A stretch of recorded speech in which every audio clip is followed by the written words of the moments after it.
that Delaware place. Like, Oh, so you mean like that's out of state? I thought you were yeah. talking like there's a random place around here. He was going No, he's a Havity Grace guy. to. Rod doesn't live in Bear anymore. Like he used to live up there, right? He's back in East Dean. Oh fucking hell! But yeah, he like Like, that's like his home spot If is that anybody fucking should Bear, know. Delaware shit. If anybody should know, Dave, you should know. Where's Rod at? You guys keep tabs on each other. Dude, hashtag East Dean Rod Uncensored. Shout out. shout out Rod. Shout out Rod. That crazy. The only person to get banned from the State Theater and then probably single-handedly shut it down.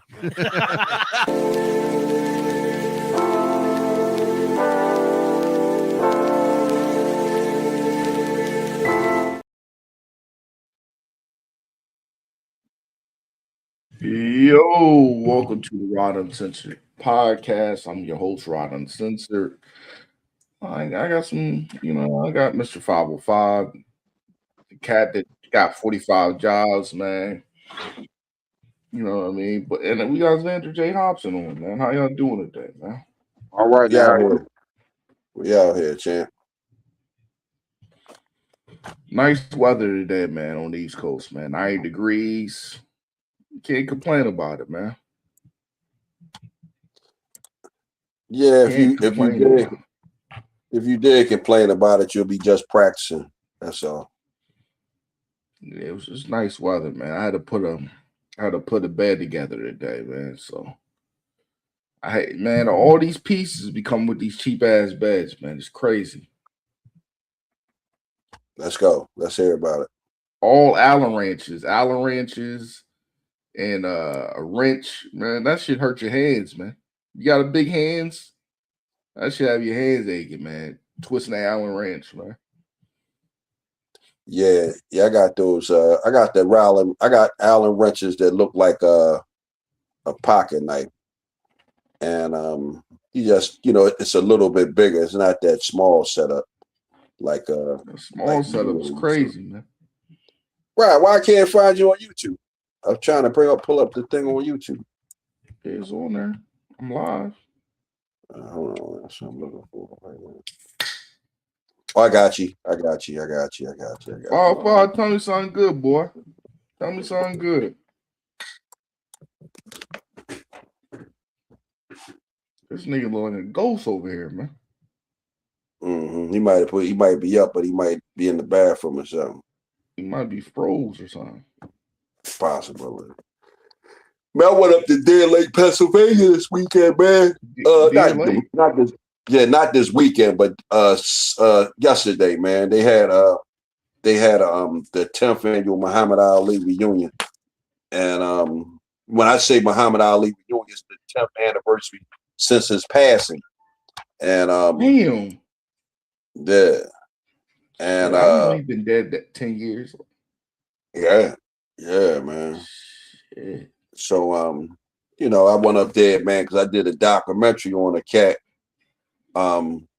Mike Stewart, and he linked me with some other guys, and one of the guys that he linked me with, man, he gets behind that fella by the name of John Iceman Scully. Scully was a pretty good professional fighter, held some minor titles, and fought some good solid competition. And now he's training guys, man. He used to train Chad Dawson, former light heavyweight champ. And he might got his hands on some other guys who were championship guys. But yeah, they good dudes, man. So what I've been doing, I've been kind of sort of like, when I've been doing these interviews, man, I've been turning, like I might interview somebody about you, like, because this is how I look at my whole thing. My whole thing is I look at it like a funeral, because I realized I hadn't done a documentary in a while. I call my documentaries The Remarks. Now I might have slid in there and said Xander J. Hobson off the road comedy or something, because I should have had all this written down so I could go back to the original script. But I like to hear about people, man. I like to hear people's stories. And part of the reason why I like to hear about it, man, because it's a lot of interesting people in the world. But number two, you never know when something funny is going to come out, man. I always like funny, hilarious stories before I even got into the comedy. So you know, that's part of the reason I do the documentaries. Another part is, man, I genuinely like boxing, man. I think boxing kept me out of jail and off of drugs and all of that stuff, man. I feel you, man. I feel you on that. Damn, 5-5, you froze, dog? I think he's out of it now.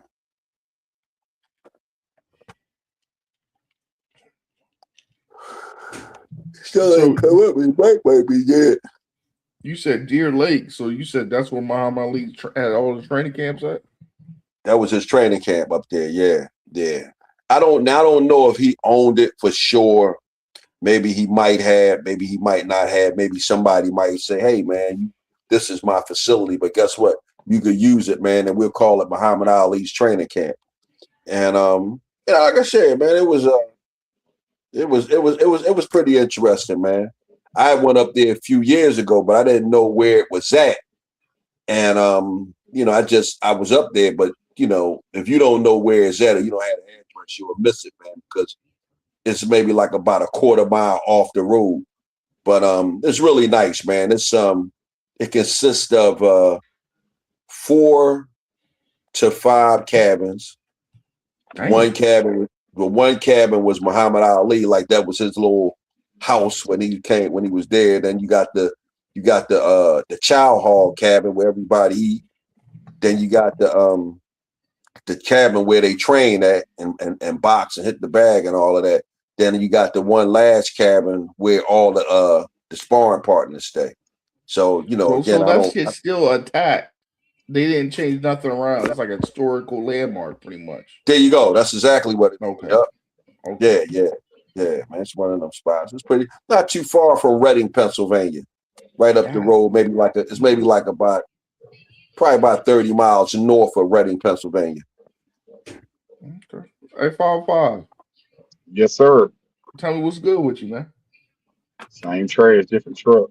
Just keep it moving. How was the weekend, man? I've been at work all weekend.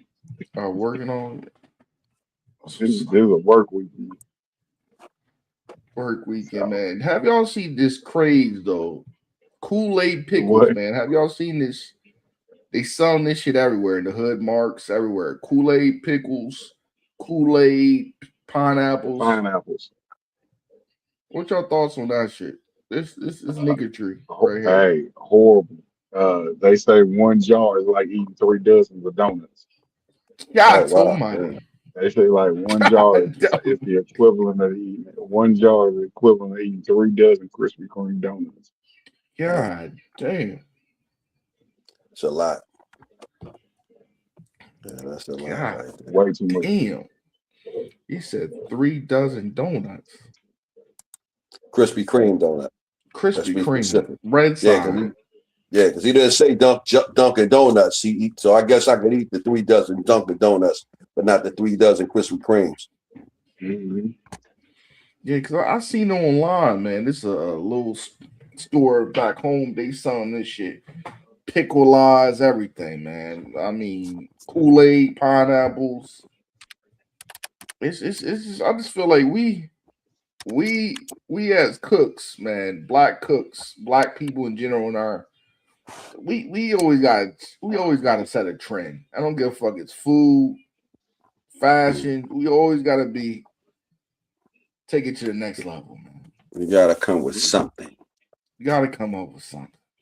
Yeah, come up with something, man. That's what we do, though, man. We make something out of nothing, and then they steal it from us.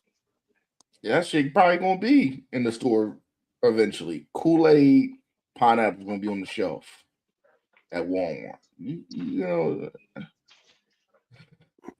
we're in a capitalistic country, so you know that's eventually gonna hit a phase, man.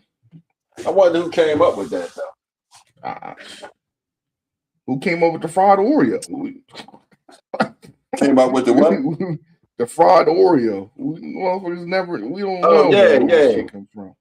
Yeah. It was some of that stuff. I never had none of that stuff, man. Fried Oreos and Kool-Aid. I mean, you know, that's some stuff I just refuse to embrace. It's just like with sushi, man. I mean, I've had sushi once. Oh no, I because love a me some guy, sushi, man.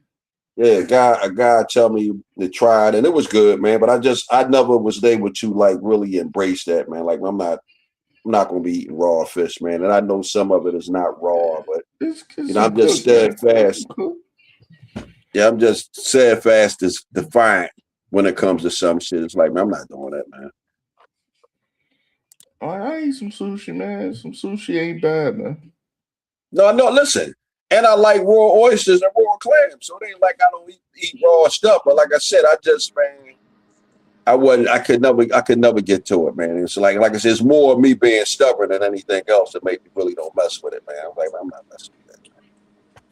Yeah, man. I like that shit, man.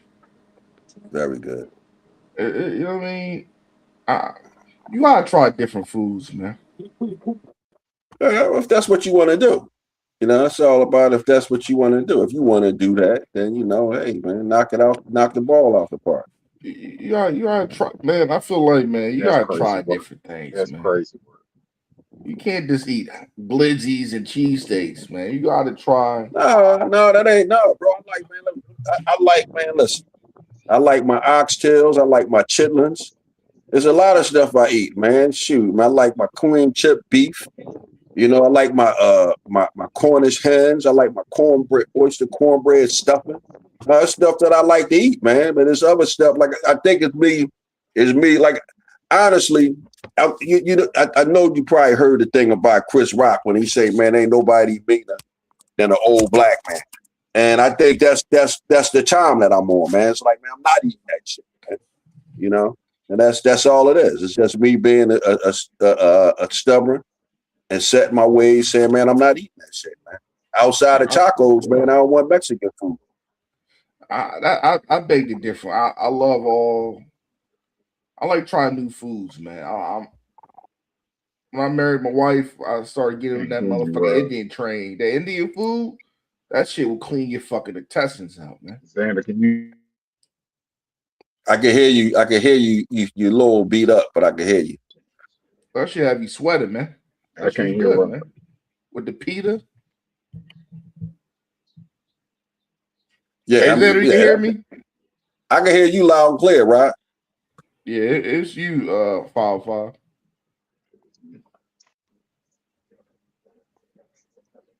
But yeah, man, I like different food, man. I got a question for you, man. Let's go, champ. The Adrian Broner, man. I always said this, man. That hard war he had, man. I forgot who he got his ass beat, man. A year back, man. Marcus Mondana ruined his life. Marcus did that shit to him. He was never the same, man. Yeah, but you know what? I'm gonna throw something else on top of that. What really ruined him, man, was when he met Floyd Mayweather. And I'm not. This is not me. Listen, what I'm saying. It's not Floyd Mayweather's fault. Floyd Mayweather didn't do anything to him, but when he saw how Floyd Mayweather was living and how Floyd Mayweather was rolling, he morphed into Floyd Mayweather. And it's like, bro, you're not Floyd Mayweather. You're not a successful boxer fighting like Floyd Mayweather. That's when he changed his whole style up and everything. And the only thing it did, man, between him meeting Floyd Mayweather and then him losing to Marcus Mondana, those two incidences, they severely affected Adrian Broner, man, because he was done after that, because he was a pretty good fighter up until the time that he started hanging around Floyd Mayweather. And again, he just, he came in and peeped what Floyd was doing, to see all the money and the girls. And instead of trying to get it by his own, going his own route to get at all of that, he started trying to be like Floyd Mayweather, man. And that's what ruined him, in my opinion. Even what you call it, man. I forgot that cat. And Wolf was trained this boy, man. He was a good boxer, man. And Wolf. Canelo got him up, ate his ass up. What was his name, yo? And Wolf was training the guy. Yeah, well, Canelo is not the average, ordinary garden variety guy, man. You know, you fighting Canelo, you fighting one of the best fighters that ever put on a pair of gloves. What was the cat's name, man? I forgot the cat's name. Was he the guy that he was a good puncher? Yeah, James Kirkland, man. James Kirkland. Let me look him up. Oh, Ann Wolf.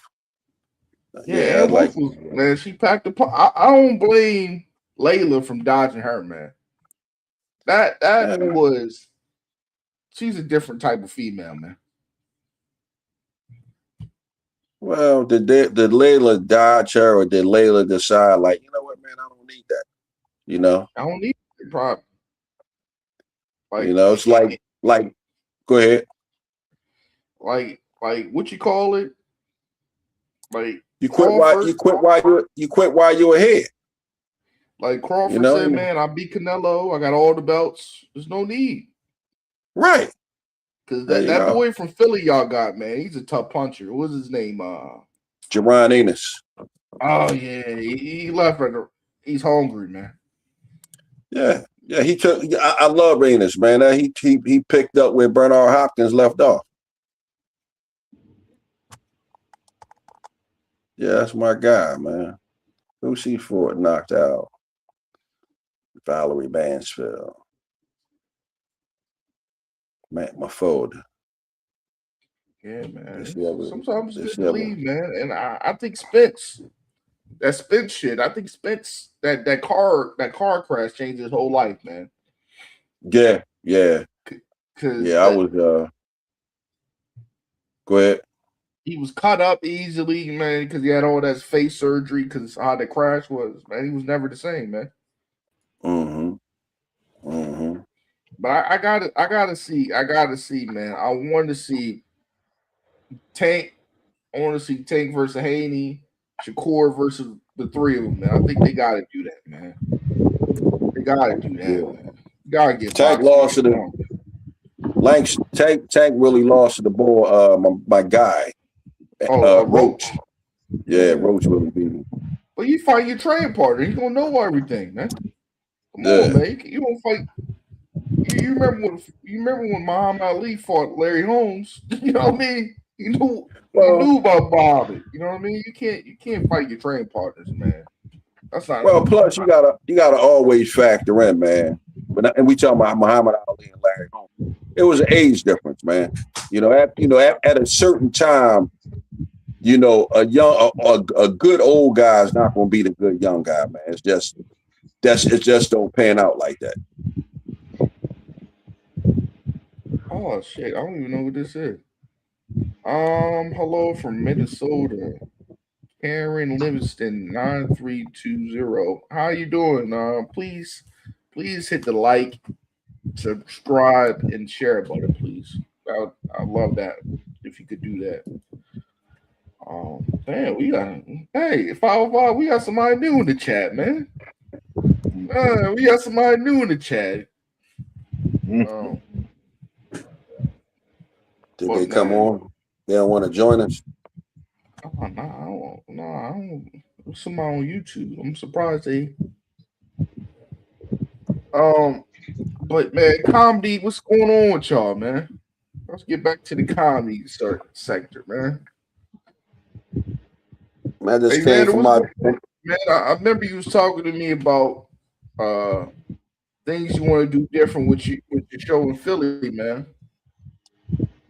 Yeah. It wasn't my guy, man, he wasn't giving me the kind of energy I need, man. And you can't carry people, man. Life is hard enough by itself, man. You can't. It's one thing if we rocking and rolling together and we in the trenches together and I gotta carry you, as a result of that, or you gotta carry me, but if ain't no effort being exerted and it's obvious, it's like, oh no, man, we're not gonna do that, sir. We're not gonna do that. We're not gonna ride the coattails. We're not doing that. Yeah, man, that's the thing, man. It's a difficult thing collabing with people in general.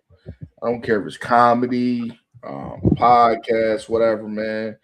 You know what I A mean? marriage. 505, the most consistent co-host in my podcast history. In my podcast, I've been doing this shit since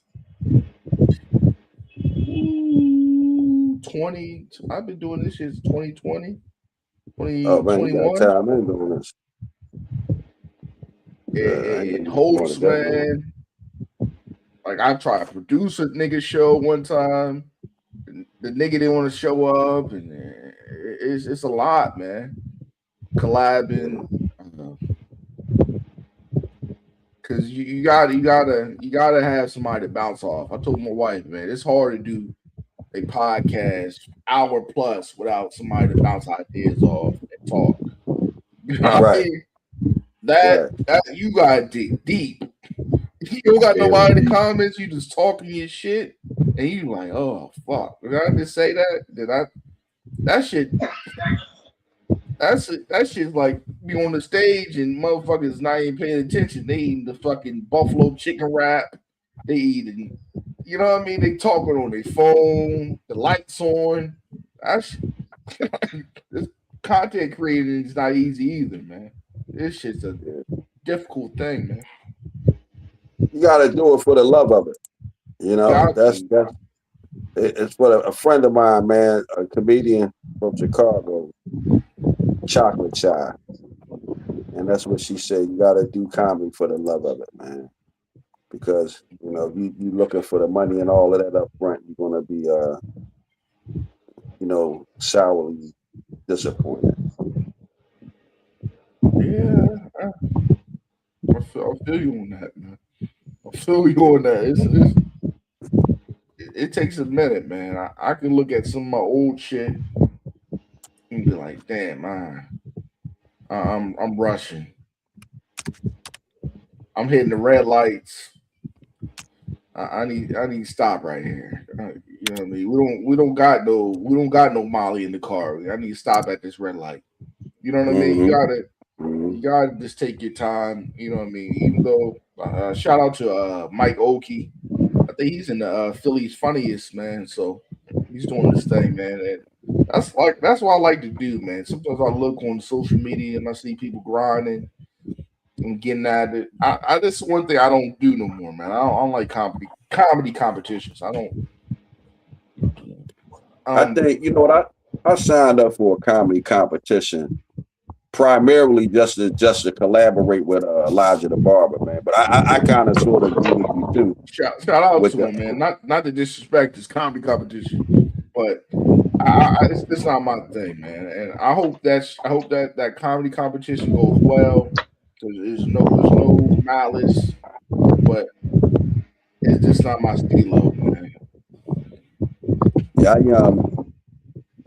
I've done a couple of comedy competitions, man. I never finished first, but I finished second, third, you know, a few times. You know, like I said, it is. But we go in there. Really, it's about, you know, for what I see, it's about being supportive, man. Because if you bring 50 people in that joint, 9 times out of 10, you're gonna win, man.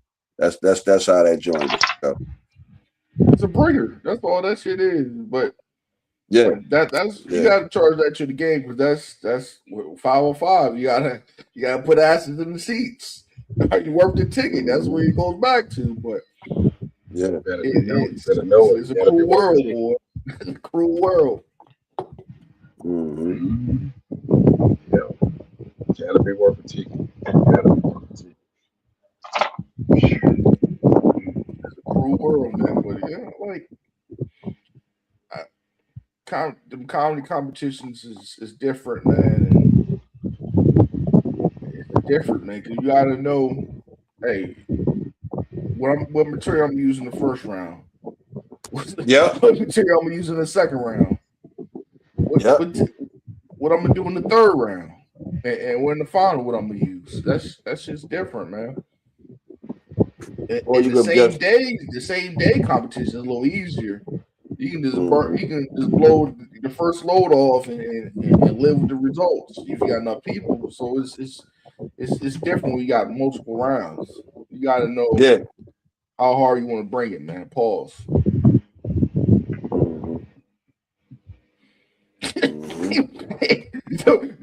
don't take that Rhino pill in the first round.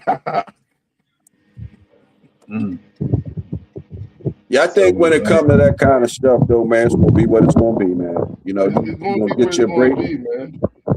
Yeah, you're gonna get your break, or you're not gonna get your break, man. I was telling somebody that today, man. This is like, I'm 58, man, and I like comedy, man. I would like to blow up in comedy, man, but I'm gonna get what I'm gonna get out of this joint, man. You know, that's it, man. I'm not sitting on the edge of my seat, man, trying to get nowhere no time soon. I would like to, but it ain't, you know, it's only but so much I know I'm gonna do, man. Like I said, I'm at the end of my road, man. You know, it's not over with yet. Some stuff I want to do. You can't say that because this guy named what's his name?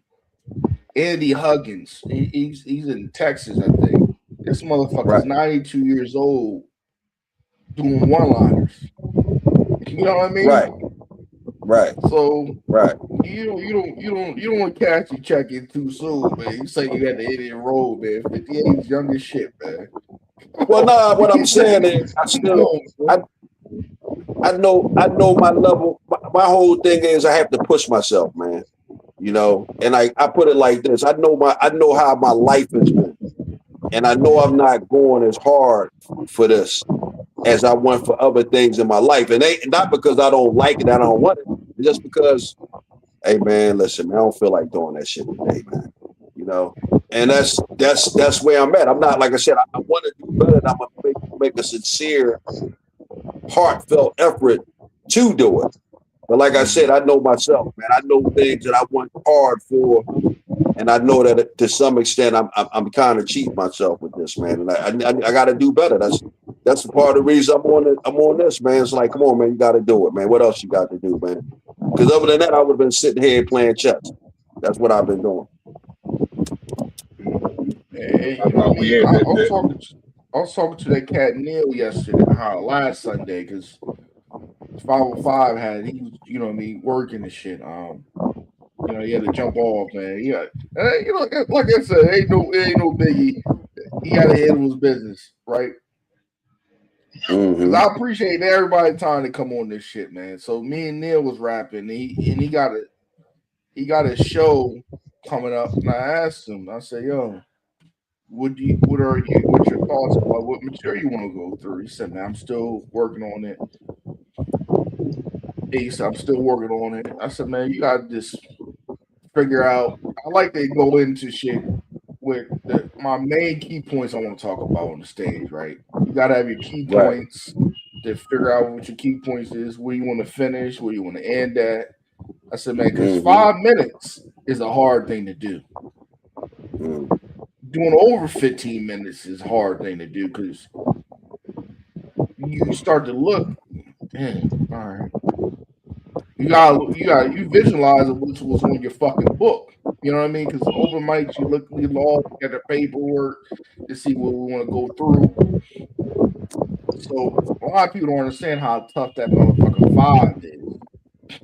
They talk for 5 minutes to get some giggles, to keep somebody's attention. I lie for 5 minutes. You can keep somebody's attention on the phone for 5 minutes, but that motherfucking light on is different. And you gotta make sure you go through what you want to do, bullet points, whatever you want to do. It's easy to cough up, man, and you be at the goal line and that motherfucker ball fumble. You know what I mean? They said the quickest punch to get knocked out with is the hook, right, Xander?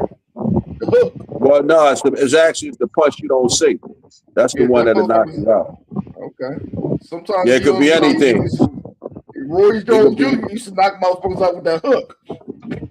Yeah, but it could be anything, man. You know what? I used to get guys with a left hook cut, man, because you know it's all it is. It's a left hook, but you're not throwing it across your body. You're throwing it straight up, and but it's the punch that you don't see, man. That's the one that'll get you. The one you don't see. Yeah, man. So, and you know what I mean, but it's hard, man. It's hard to, like you say, go through life, but at the end of the day, if that's what you want to do, you gotta push. Gotta go hard, man. You gotta go hard. 505 got 30 jobs. This nigga still doing mic. So this Better nigga's a know. mechanic. This nigga's he sold clothes, man. And he do comedy, man. And very good, I might add. So, Appreciate it. so you know what I mean? If that's what you want, man. Gotta get it. I know you're right, man. You're absolutely right. How do you feel, Xander, after leaving Tennessee, bro? Oh man, listen, man. Tennessee was outstanding, bro. Listen, I came back here, man, and I'm telling people about it, man. You'd have thought I went on a tour of the entire Midwest. You know what I mean? I felt good, man. I enjoyed it, man. People treated me well, but most importantly, man, my material was received well. So you know that's the main thing, man. When you could go somewhere and you see, because I sit down and write every day. You know, I spend at least 2 hours at my desk writing different stuff. And then I get up, man, and I practice some stuff, man. Matter of fact, I'm working on this joint right now. It's about names. And but I write every day, man. And when you write and you sit there and you say, yeah, I think they'll laugh here or they'll chuckle here and they're gonna really crack up here. And you sit there and you apply that and they actually respond where you like them to respond, man. That's a good feeling, man. Okay. So did you hit him with the deep end joke? That's what I want to know, man. Did you hit him with the deep end joke, man? Oh yeah, man. I gotta. You know what, man? I done expanded that joint, man. Okay. And because I talk about the hemorrhoid surgery and all of that. And by the time I get to the part with my granddaughter, it's actually a callback. By the time I hit that, so yeah, I done expanded that joint, man. Okay, man. That's what's up, man. I'm glad you enjoyed Tennessee, man, because that Tennessee, man, Xander, that's where I grew up, man.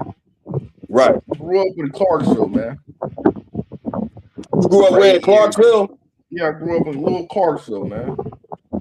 Okay. Now it's not so much little no more, man. They got all kind of shit through there now, but man, that's the first time I ever seen a flood, man, in my life, man. I didn't think that shit was real, man. So I lived in Clarksville, Tennessee, man. Yeah, okay. That motherfucker on Riverside, man. Every little, because it's got all the rivers out there in Tennessee, man. That shit got up so high, man. They closed school down for a month. That's how bad that flood got, man. I think that flood happened in like 2010, man. But yeah, man. Wow. Grew up out there. That was a good time. Every so often, the Schuylkill River will flood, but I've never seen a real flood though. Not like how you're describing. Hey, Paul, you was out there when that flood happened on Riverside, man. I wasn't in Clarksville, but yeah, I remember when it happened in my area. So yeah, I do remember. And I've seen local floods. Man, you know what else, man? I've been laughing about, man, in the news, man. Chud the Builder, man. This boy can't get bailed, man. Yeah. I thought that white privilege really was alive, man. That motherfucker, that judge out there in Montgomery County, Clarksville, man, he ain't playing with him, man. He said, "I need that." Where's that took place at? That Chud the Builder shit in Nashville, but he lives in Clarksville. And oh shit! I didn't realize. Get out of here! I didn't know that I was out there by that boy. So, but they're saying right now you can't have multiple bail bondsmen, right? You can't have multiple bail bondsmen for $1 million thing.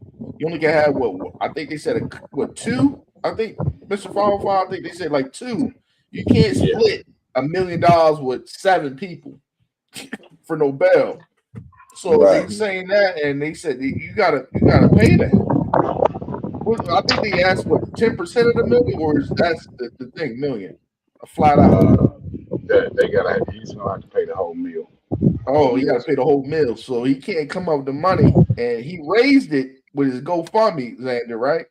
And they said he can't use it on that with GoFundMe.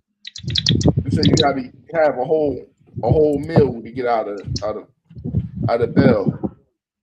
But anyway, they was talking about he could only be in the house he couldn't leave out the house pretty much, so he'd be stuck regardless. He might as well sit in prison.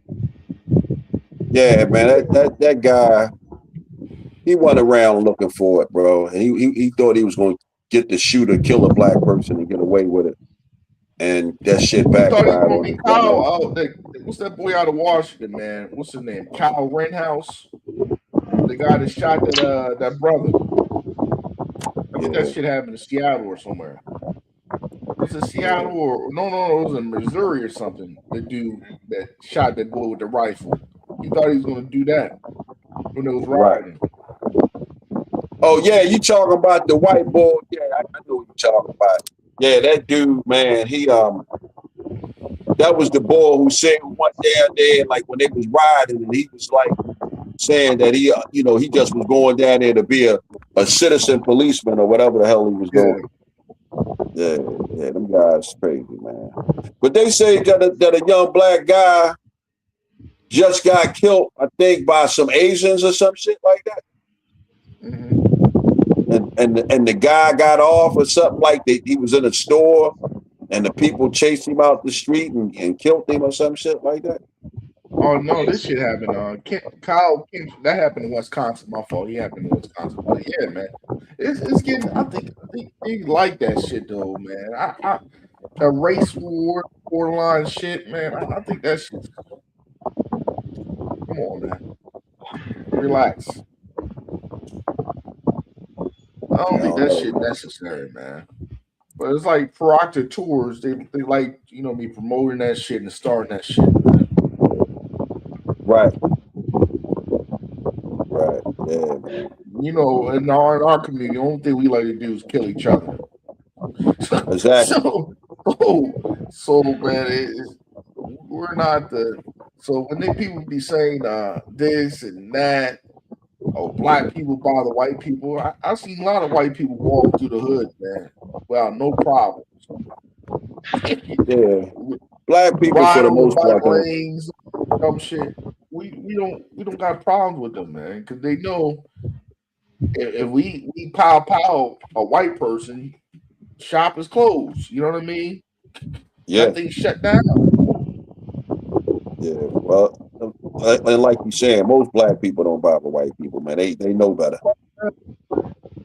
That's the reality of it, man. They know better, man. Look, man, okay, you must be ready to go to jail then for the rest of your life. Ready to go to jail, or they. I noticed this too, 505 and Xander, man. You notice when I work in a warehouse, right? When a white manager come around, the niggas is quiet. Mm-hmm. Niggas is quiet. But when that black manager tell them to do something, man, get the fuck out of here. You know what I mean? All that extra shit. But it's a mindset thing. Hey, and you know what? I gotta stop this for a second. So I want everybody to know that me and you have had this conversation multiple times, Rod. So tonight I want to send a shout out to Belly Button for Hot Foot Sundays. Okay. And we've talked about how Zany's works with Hot Foot Sundays and things of that nature. But there's also at the exact same time, there's a pop-up show for Matt Rife at Zany's at the same time as Hot Foot Sundays on tonight. Ironic it might be, but Matt Rife is in town. But I want to send a shout out to Hot Fudge Sunday. Mhm. Shout out to Hot Fudge Sunday. Shout out to Hot Fudge Sunday, man. And Mike Rife, man, he's a big dog, man. Yeah, I know. He's a big dog, man. And Mac Rife, we got the other cat. They're doing what's his name? Jackson. Nate Jackson doing crowd work. Mm-hmm. And there's a lot of cats doing that crowd work stuff, man. Shout out to them, man. I just don't. It's not my thing, man. But shout out to them, man. Hey man, ain't nothing wrong. I get it when I fit in, but that crowd work, you gotta know how to do a little bit of it. But yeah, that crowd work. I'm going in there. I'm not scared to go in there. I'm going in there. I'm going in. Crowd work, man. Xander, man. But that's why I gotta tell you, man, too, man. That room you got, man, is a good room, man. You just gotta build on it, man. Yeah. I gotta back up and regroup, man. I think I got a guy, man, to come in and help me out with it, man. See how it goes, man. I like the place though. I like it too. I get it for a great price too. But what like A505? What's your thoughts about the Xander right now? He was doing karaoke / comedy. What's your thoughts about that, man? Do you think that should match, or is this like a difficult thing? If you're gonna do that, you gotta determine which one they're coming for. What are they coming for? Well, let me give you the theory of it, so it be clear. The theory is, while they waiting for the show to start, do karaoke. So that way it motivates people to get there on time, because you're not just sitting in the room waiting for the show to start. It's like, hey man, no, y'all guys go ahead up there and sing. The show will be starting in 15 minutes. So that's the theory behind that. It's not that I'm trying to do two. It's just that I'm just trying to have a interaction with the crowd, so that the crowd ain't just sitting there saying, damn, oh man, the show ain't gonna start for another 45 minutes. No, you can, if you want to get up there and sing, then you can sing and participate. We got a karaoke contest, actually. The person who's the best tonight, we're gonna let you walk away from here with some kind of prize. So that's my theory on why I have it karaoke and comedy. I like the setup though, man. That was nice room, man. I enjoy seeing Tommy Too Smooth, man, from Comic View, man, back in the day, man. And the shit he come off the humbug was crazy, you know what I mean? And it was just good to see, you know what I mean, people work, man. That's a lot of things about it, man. Seeing the pros work, you know what I mean?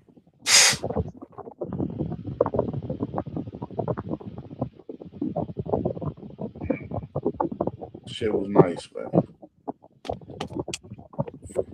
505, yeah, man.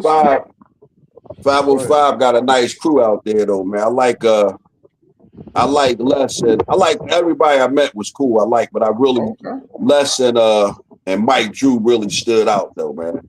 And my man, what's his name? Broadway Bobby was cool too. I like Broadway, but as far as like the doing of the comedy, Les and Mike Drew really stood out. I like them. You didn't go battle with Gwen though. Gwen wasn't on any shows. Gwen had her own shows. Yeah, that motherfucker Gwen, boy. Tell me about this Gwen. Oh man, you don't see her coming, man. She's like a tornado. You don't see her coming. You just see the wind, man. Gwen was in the back of the Sunday show. She headlining tonight. Matter of fact, it was tonight for her Pop the Balloon contest. Oh, she had a Pop the Balloon joint. Oh man, that's what's up. Yeah. She was in the back. You know, yeah. Gwen is actually the current roast battle champion for Joker's Comedy Hour. Oh, she's a roast battle sister. I'm trying to find her on your posters, man. I'm looking for her now. You can look some of my old. She'll be coming back in like I think like August. She go by Gwen on stage, or she got another name? Gwendolyn. If you go on my page, if you go on my Facebook page, you'll see her pop up. Yeah, I'm looking for her now. She messed me up because I didn't know she went to Kenwood, and she told me her brother name. I said, "Oh yeah, your brother was rapping at the time. I remember I went to school with your brother." I said, "Oh, yo, that's crazy." So, Rod, you and 505 from the same neighborhood? No. 505 from Southern Tennessee. He's from Southern Tennessee. 3 hours away. Yeah, okay. I'm from Clarksville. Okay. I grew up in Clarksville. I went from elementary to high school in Clarksville, Tennessee. My dad came to grab me when I was 10. So I lived 10 all the way to 19. I got out of there. Right.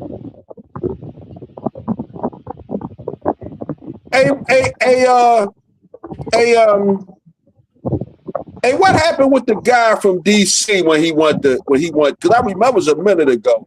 What happened with that guy? I was wondering what actually happened with him. He's doing good. The brother's doing good, man. Corey Chris is winning, man. It's everything good with that, man. Shout out to Corey Chris, man. He's doing good, man. He's doing good, man. So Corey Chris is doing good, man. But I don't know what happened to the other niggas, but I shout out to them too, man, because they got a couple dollars off Rod Uncensored, man. So I appreciate it. If I can help the cause, I'm glad I helped the cause. That's how it is, man. Because this game, Xander, this game can get real tricky, man. Yeah, I know. They can make content out of anybody. Like right now, there's a guy now talking shit about Tony Hinchcliffe, right? These videos going over 10,000 plus, right? Saying that Tony Hinchcliffe is a racist, right? Because he had a George Floyd joke. But everybody's covering it. They getting 10,000 plus off of it.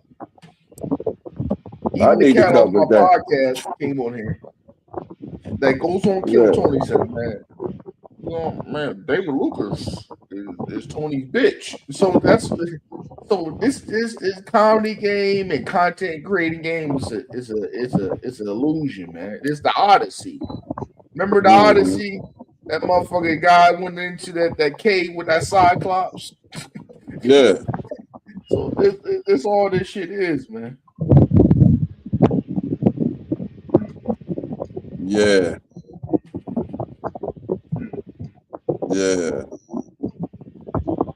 Yeah, I know, man. People can be rough, man, if you're not careful, man. And man, I told everybody, man, this comedy game is more dirty than the streets. Hey, a nigga will sell you out for a guest pass, man. Yeah. 5 minute, 5 minute guest spot. Yeah, I was what I was getting ready to say. So I told you I'm going best back, but it's all going to relate to what you just said, but it's going to relate to boxing. So former super middleweight champion, guy named Steve Little, he ran for the mayor of his town. Okay. And he lost, but at that time, he said, man, politics is dirtier than boxing. So when you said that, you made me think about Steve, man, because that's exactly what he said, man. He said politics is dirtier than boxing, man. But all of these joints, yeah. Comedy is a real Like, I'm not even going into a 505 about the comedy competition out there around this way, but this shit about this in general, comedy in general is so subjective, right? You got your sub tribes, you got the Blackfoot, you got the Seminoles, everybody's trying to chase this comedy thing, right?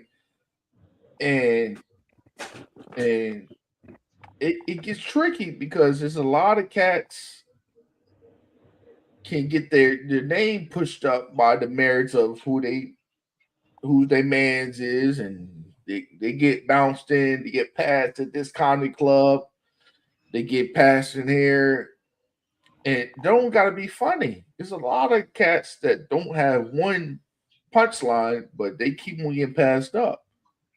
Mm-hmm. It's not about being the funny, it's just about who you cool with. Who you know, who you cool with, and how many tickets you can sell. Yeah. You know what I mean? Well, that's what the girl, I can't think of who it was. Monique was complaining. I think she was talking to one of the ladies on The View. And that's what the lady told her, because she was saying how, well, I was the queen of comedy, and y'all got Amy Schumer out here, whoop-de-woo, whoop-de-woo. And the lady said, yeah, but Amy Schumer put asses in the seats. And that's what it boiled down to, really. Amy, at one point, she was selling theaters out. Yeah. She had a hit movie. Like, that's all it's about. It's not about the jokes per se, man. Like, and a lot of people don't understand. I was reading a book, and he said Steve Martin got tired of comedy because that motherfucker said nothing, and motherfuckers were laughing. You know how Steve Harvey? you selling out shows, and motherfuckers just laughing, and you just walk on stage. Right. Well, they liked him. You know, the people like Steve got a lot of people like Steve Harvey, man. No, and Steve that's how I be, man. Steve Martin. Oh, Steve Martin. Yeah. Well, Steve Martin was a funny ass dude, though. The guy from The Jerk. Yeah, no, I know exactly. Yeah, that was my guy. No, but he was funny though. So when you get tired of motherfuckers not listening to your material and they just laugh just to be laughing, it's crazy. And I tell a lot of people this thing is a mental game, man. This is a mental game. You telling people sometimes your true stories, and some of it might be, you know what I mean, bullshit, but this shit plays with your mind. This shit like Christine, you know what I mean? When that motherfucker Richie picked Christine up in the junkyard, the guy said, "Here are the keys." This is what this shit is. Yeah. But you know what you gotta do though, man? You gotta kind of sort of read that room, man. And you know, you gotta, when you walk into a room. Now, the one thing I say about my trip south with Mr. 505, every single one of them rooms that he had, they were comedy conducive rooms. And when you got a comedy conducive room, man, you can get a good response. And you have to look at it and say, like, well, damn, this ain't really a comedy conducive room. For example, a bar. If you're in a bar, or if they got the TVs turned on, or if they got their backs to the stage, that's not a comedy conducive room. And when you know it's not a comedy conducive room, that's a joint. Now, first of all, you check your ego right off the back. You're like, well, man, this ain't a comedy conducive room. So, you know, whatever I do here, man, I might need to keep it short and sweet and get out of here. You do a lot of crowd work in a room that's not comedy conducive because people ain't paying attention. So now you get them to pay attention. Hey, brother, how you doing, man? What's going on, man? You know, you go up to the Walmart today, man, what you buy? Because you got to get the people attention to make them turn their back to the TV and start paying attention to you. So that's part of the game, man. You got to know what kind of room you coming up against, or if you're in a room full of women, you know, or a room full of young people. You know, you have to look at it and be like, okay, man, you know what, I gotta go a different way here, man, because I was gonna say A, B, C, and D, but these people look like they might not feel that. So let me go in a different direction. Even this, expand on what you talking about. Huh? A lot of these rooms don't turn lights off. Correct. A lot of these rooms you talking in pure light. Comedy is made in the darkness. You know what I mean? It's like being in the movie theater. It's like being in the movie theater, right? And there you go. When you do that shit in the daylight, you like, what the fuck is going on? Like, and people not paying attention. People on their phones sometimes. You know what I mean? It's a lot you working against. You know what I mean? With the phones on that. You know what I mean? And when you got a crowd, like even your crowd, right? Like your crowd was a little rowdy in Philly, right? And and I talked about Delaware. I'm like, oh shit, I gotta these motherfuckers don't. Some of these people out of Philly haven't left outside of Philly sometimes, right? So I was like, oh shit, I gotta go. My man's out there in the corner wanted to be a part of the show. I gotta talk. Oh man, you my ghostwriter, man. Yeah. So I hit him. That guy. Yeah, that dude liked you. Yeah, that dude fuck with you like that. So the nigga was fucking with me. I was like, oh, I gotta make this nigga feel like he's a part of the show. They keep on getting the laughs up. Like, so I had to do some borderline crowd work to keep on working on my jokes. And I was like, oh shit, this nigga got a Muslim beard, broadly love. I said, oh, let me talk about this. And I'm like, I'm a 2% Muslim because I believe in Islam, but hey, Ramadan, my dick sometimes get hard. My old lady looking good. So I'm playing off that, and this nigga might have a Muslim beard over here. So sometimes you gotta script of your jokes, but sometimes you do gotta play in the landscape of when somebody's fucking with you in the crowd and liking the shit, make them feel like a part, but not doing really crowd work. You know what I mean? If I was Vaughn, you're not really doing crowd work, but you know you gotta outline that crowd. Sometimes you gotta be Matt Hardy and Jeff Hardy with that boy. You know what I mean? you gotta build off that shit. I'm going in there. I ain't scared of that crowd. I'm going in there. So man, this shit is a difficult business, man. The funny business is a difficult business, man. But I definitely want to find some extra work. That's my next moves. I want to do some extra works. Like my dream is still 505. I want to be on Law and Order, man. I want to be a perp, man. I want to be that guy. You want to be on Law and Order, bro? That's my dream, man. I want to be that creep that like beating his dick in the movie theater. You know what I mean? I want to be that guy. And Ice-T chasing me around, man. I want to be that guy, man. You ever watch Homicide: Life on the Street? You said what? You say? Did you ever watch? Have you ever watched Homicide: Life on the Street? That's the Baltimore version of Law and Order. No, I never seen that, man. I got that's something that's on my bucket list, man. I've been watching Law and Order before Law and Order is there. It was New York Undercover. Right? That was my show. The Heat of the Night, like how Tubbs was running in that motherfucking Heat of the Night in Memphis Clay. He deserved an Emmy for that, man. Well, you know how hard it is to run on clay with hard bottoms.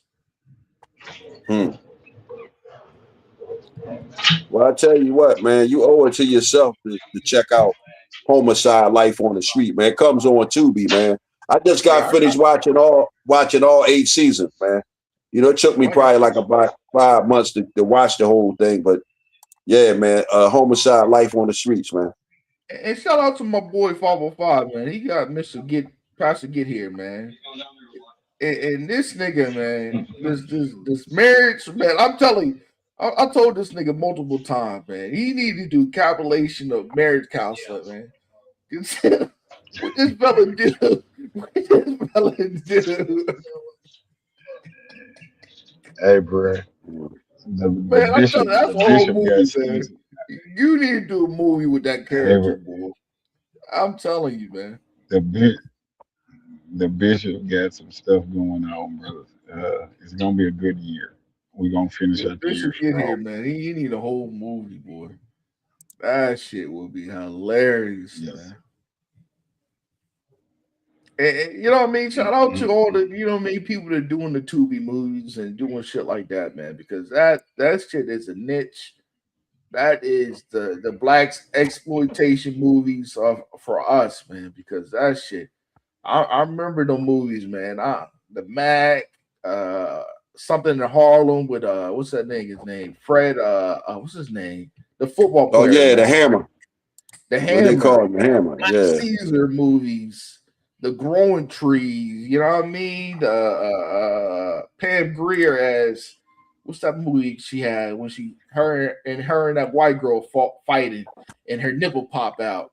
Like the movies right there was legendary, man. The Three the Hard Way, you know what I mean? That's what Tubi gives me the feeling of that. Coolie High type shit, you know what I mean? Oh yeah. Oh yeah.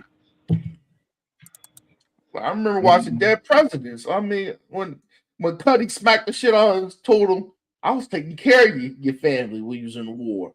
That shit. Oh yeah, yeah. That shit. That ain't follow. That shit hit hard, boy. We got a timeshare some coochie because Yeah, that was. I just seen something not too long ago with that boy on it. Oh my gosh, man! Movies needed, man. The movies are needed, man. The movies are needed, man. I like them kind of movies, man. I feel like that 70 Rain, man, with even Isaac Hayes had a strut of 70 movies. Trucker, so I forgot the name of that movie. When he's a repo man, bounty hunter. Like them movies was great, man. And what's the Uptown Saturday Night with him and Sidney Poitier. Sidney Poitier playing the silly nigga. You know what I mean? We don't got them kind of comedies in general. We don't hardly got none. Comedy movies in general.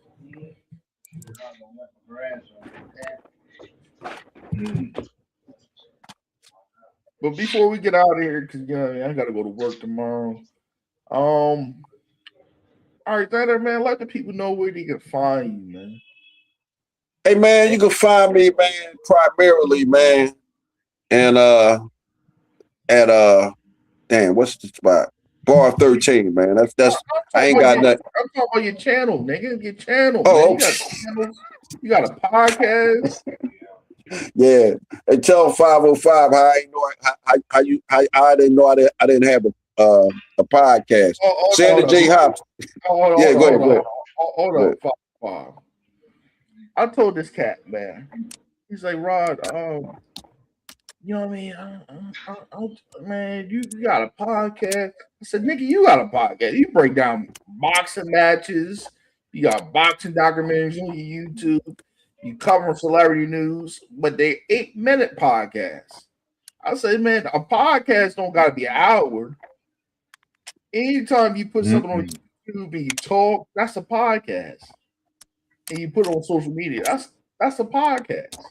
You said, I didn't know it was a podcast. I said, man, that's a podcast. Yeah, man. I didn't even know, man. I didn't even know, man. That's crazy. Xander J. Hopson on YouTube, right? Sandra J. Hopson. Yes, indeed. Yes, indeed. You pull up my name, all my platforms that come up. Okay. Mr. Fall, let the people know where they can see you at and what you got going on and shit like that, man. And tell my man Cleveland I need him next week, man. And tell Bobby his ass ain't too busy, man. I like to have his ass on his crazy ass. I got you, man. You can find me at the Mr. 505. Everything social media wise, man. Y'all have a good one. All right, man. And again, man, you can find me on YouTube tomorrow. Crash Out Sports tomorrow at 2:30. We're gonna talk about the NBA Finals. We're gonna talk about every little bit of everything, the NFL all season and shit like that. And that's all we got coming up on Monday, man. So, Alexander, again, man, I appreciate you, man. Hopefully, I see you Tuesday. Yeah, I would come down, man. All right, man. You take care and good night, everybody. I appreciate everybody stop through the Rod Uncensored show. I appreciate everybody. Hopefully, everybody have a good week, and we're out.